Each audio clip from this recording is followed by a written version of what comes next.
Doing science in somewhere like this is just, it really is an incredible experience. We have everything around us, Lake Superior as our backdrop. Really just the opportunity to be out here and have this be my office is something that I can always find value in every single day. Moose eat a lot, and to see just how much, we follow a group of young scientists at Isle Royale National Park who are keeping an eye on how the moose impact the island as they reintroduce a predator. One of the really cool things about Isle Royale is the historic wolf-moose relationship. And in the recent years, in the last decade or two, the wolf population has really crashed, and that has meant that there's an increase in the moose population. And across the island, what we're seeing is widespread browse of certain key species that are vital to the ecosystem of Isle Royale National Park. So today we're doing the last of our moose browse surveys. Now we've got a barely alive powder sap, 14.6 along, 0.1 off. with a height of 0.8. On the scale of Distance from the the moose transect. impacts, you'll have a severely stunted tree that just can't get out of a certain age class. So you'll have trees that are 2 or 3 feet tall, and they might be 30 years old. Well, we measure how many bites have been taken and how many bites are available, because for the heavily browsed saplings, it's important to know what they're eating and how much of it they're eating and how that's affecting the growth of the population.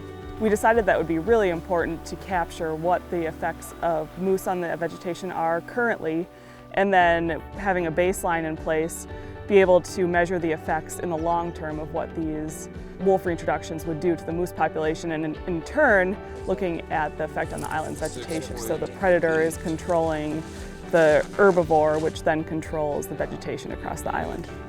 It's been rewarding to work on a project that you can see all the ways these things interconnect.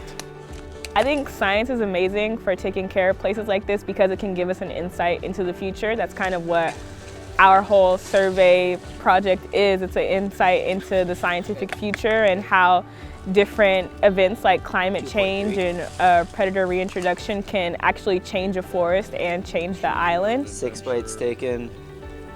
So we have this kind of a training program for young interns in the park where they can go out and do the work and learn and get dirty, basically get a full spectrum of what it means to do research in the National Park Service. Once you actually have to step outside and do it, it's kind of a whole new ball game. You're like, wait, how am I measuring that correctly? 25.1. Having the opportunity to be outside and actually putting our protocols to the test and putting our hands everywhere is one of the best perks of the job. DVH of 15.5. One day in particular, I was in a cedar swamp.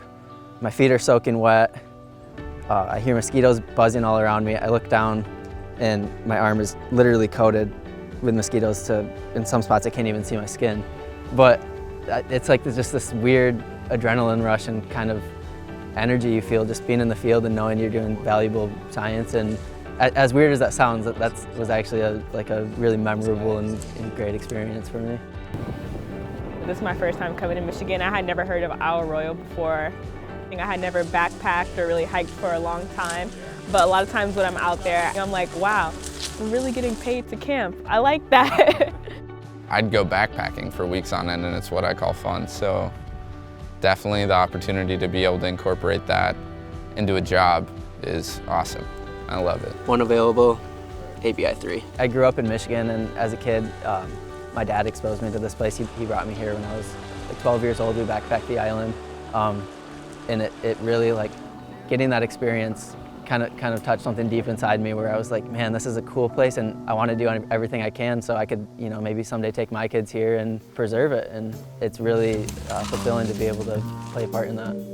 Thanks for watching. Check back each month for another episode of Outside Science Inside Parks.